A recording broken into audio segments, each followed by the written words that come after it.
Hello, welcome to this week's Midweek message. I'm Freda and I'm from the Golden Cap team.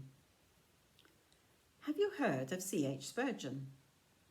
Well, he was an English Baptist preacher who remains highly influential among Christians of various denominations. And he once said, "By perseverance, the snail reached the ark." The slow and tiny snail had heard that Noah had put out a cry for two of every species to join him in the ark before the rain came. Well, the tiny snail was nearly there. He looked up and he watched as elephants, giraffes strode ahead, reaching the ark in no time at all. The slow and tiny snail crawled on, only looking up again as smaller animals also reached the ark. The chipmunks, the bumblebee bats, the Indian cobras. They arrived and they too went into the safety of the ark. Step by step, the slow and tiny snail made his way ever forward, ever onward. But what was it that drove him onward, made him keep going? Well, it's good to persevere, to make ourselves take that next step until we no longer feel reluctant. Why is it that we sometimes feel we must force ourselves to go out, go to yet another exercise class perhaps? I almost phoned. I almost spoke. I almost invited the next door folk. Oh, what a pity no one knew all the good I meant to do. Perhaps it's just a thought that we dislike. You may have read Raina Wynn's account of her and her husband's misfortunes some years ago, and of how they lost almost everything they owned, including their home and their income. Even learning too that Raina's husband Moth was terminally ill. Together they took the brave decision to walk the 630 miles around the southwest coastal path. Taking only a rucksack each and containing everything they needed for survival, they lived and slept on the cliffs with just sea and sky for company.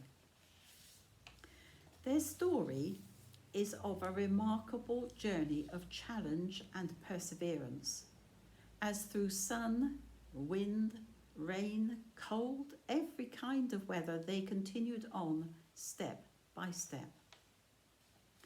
I'll read one of Raina Wynn's descriptions of how they kept going and what they had to go through.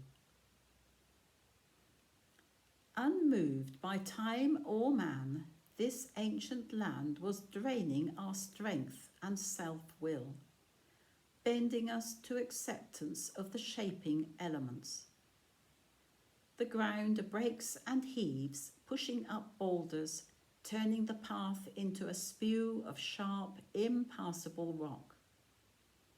We scrambled on, through, around, over, behind. The sky met the land, and we met the sky. Water passed through everything, through clothes, spilling out of boots.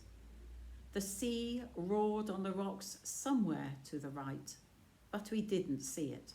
There was little hope of following the path amongst the rocks.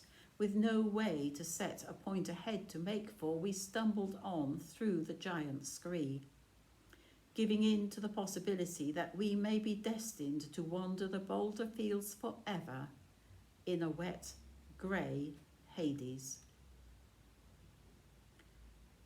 Well, Raina and Moth had small choice. This was their way to live life for their today, and it gave them a purpose to persevere. They had no money, no home, just the will to make this journey, however hard and difficult. It was their self-belief enabled them to keep going and to persevere over every rock and boulder. Perseverance has a friend in patience, as one supports and enables the other. To persevere, it's good to have patience too.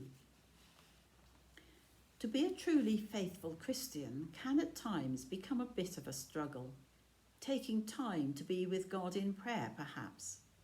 Sometimes the day ahead appears too busy, or today I just feel disinclined to sit quietly in prayer. During his time on earth, Jesus prayed, and he prayed both requests and appeals. And Jesus persevered through the emotional agony of his approach towards death on the cross and through the painful death itself. And Job?